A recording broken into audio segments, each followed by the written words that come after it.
Léonard! Léonard! Oh, Oui, qu'est-ce qui se passe? mes équations! Quelqu'un a modifié mes équations! T'es sûr? Mais évidemment que je suis sûr, regarde la fonction bêta de la chromodynamique quantique! Les signes ont été changés! Oh.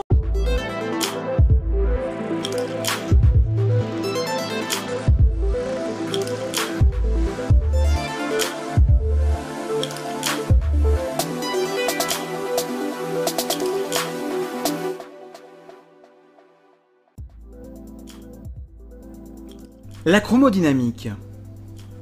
On voit bien qu'il y a chromo pour couleur, dynamique, mouvement, bon. Mais chromodynamique quantique, les mouvements des couleurs à l'échelle nano et en dessous du nano, non, pas vraiment. On va voir que la couleur n'est pas la couleur. Tout d'abord, les initiales QCD pour Quantum Chromodynamic en anglais. Cette théorie décrit l'interaction forte. Elle date de 1973, donc c'est pas si vieux en fait. Elle est basée sur la théorie quantique des champs, et elle permet de décrire les interactions entre quarks et gluons. Et il se trouve qu'encore plus récemment, un prix Nobel lui a été décerné en 2004. Quelques notions à présent. Eh bien, nous allons revenir sur ce qu'est l'interaction forte, que sont les quarks, les gluons, la théorie quantique des champs et qu'est-ce que la charge de couleur. Alors, on a parlé d'interactions fortes, ça veut dire qu'il existe donc d'autres types d'interactions. Tout d'abord, nous avons la gravitation entre la Lune et la Terre, par exemple. Nous avons également l'émission ou l'absorption de photons, donc dans les atomes, d'accord? Donc les atomes sont constitués au centre de noyaux, et des électrons autour orbitent, entre guillemets, et émettent ou absorbent un rayonnement électromagnétique, donc on parle du champ électromagnétique, et enfin nous avons également ce que l'on appelle l'interaction faible qui est présente dans les phénomènes de radioactivité, c'est-à-dire des noyaux qui ne sont pas stables et qui vont se scinder, voire émettre des particules, ou des particules alpha par exemple. Alors qu'est-ce que sont les particules alpha? Eh bien ce sont des noyaux d'hélium, en fait ils sont constitués de 2 protons et de 2 neutrons. Ces protons sont chargés positivement et les neutrons, eux, ne sont pas chargés. Et la question qu'on pourrait se poser, c'est mais comment se fait-il que 2 charges plus à proximité restent liées entre elles, alors qu'en fait elles doivent se repousser par l'interaction que l'on connaît sous le nom de Coulomb, interaction électrostatique. On devrait normalement avoir un éloignement. Or, ce n'est pas le cas.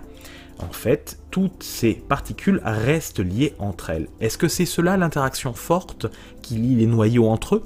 En réalité, à la fin des années 60, on a découvert ce que l'on appelle les quarks, qui sont des particules qui composent protons et neutrons.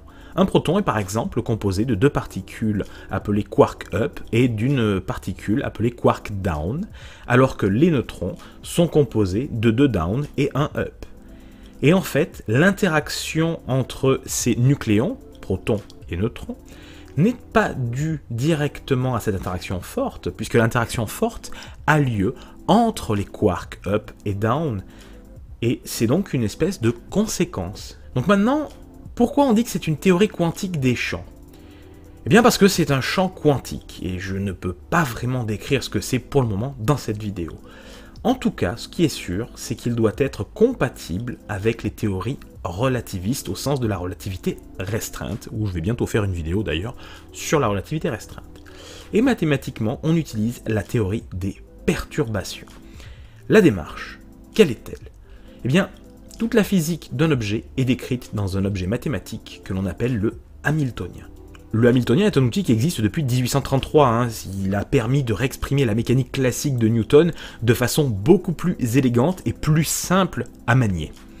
L'évolution du système est quant à elle pilotée par une équation différentielle, de la même façon que chez Newton c'était le principe fondamental de la dynamique qui nous permettait de décrire l'évolution du système. Et bien pour des systèmes quantiques, c'est des équations différentielles de type équation de Schrödinger, dans laquelle le Hamiltonien va jouer une place prépondérante puisqu'il est directement intervenant dans cette équation.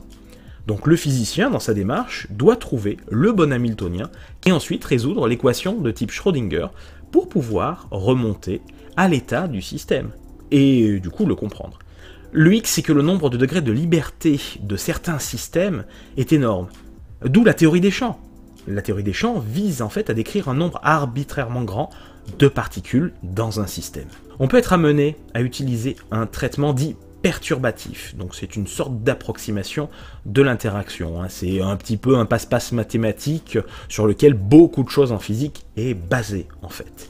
Et ça fait naturellement apparaître ce que l'on appelle les médiateurs de l'interaction. Dans notre cas, ce sont les gluons, les sortes de ressorts finalement qui vont lier les quarks entre eux. Les médiateurs de l'interaction que vous connaissez pour l'interaction électromagnétique, ce sont par exemple les photons. Ils ont des propriétés différentes parce que l'interaction est différente. Il existe plusieurs formulations de la chromodynamique quantique. Par exemple, certaines de ces formulations utilisent un autre outil mathématique que l'on appelle le Lagrangien. Et pourquoi? Je vais vous répondre. Parce que le Lagrangien est en fait relié à une quantité qui s'appelle l'action. Et en physique, il existe un très grand principe que l'on appelle le principe de moindre action, et je dédierai une autre vidéo à ce principe de moindre action. Je ne peux pas en parler maintenant. Mais en gros, si on écrit le Lagrangien du système, eh bien, on est capable de décrire complètement notre système.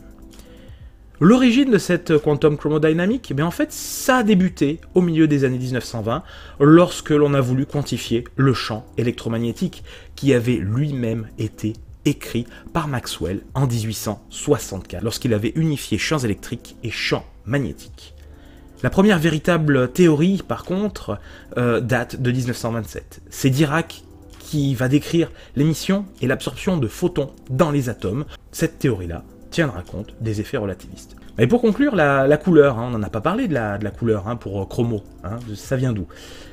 Eh bien, Richard Feynman dira « L'imbécile de physicien, incapable de trouver de nouveaux sublimes mots grecs, appelle de façon malheureuse ce type de polarisation la couleur. » Ce qui n'a rien à voir avec le sens commun de ce mot.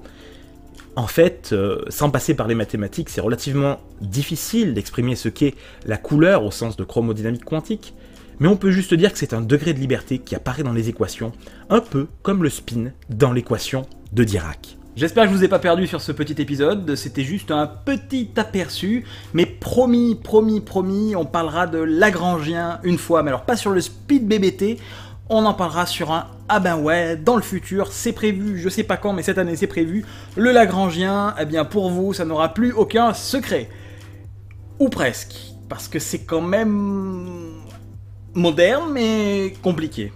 Allez, surtout n'oubliez pas de rester critique.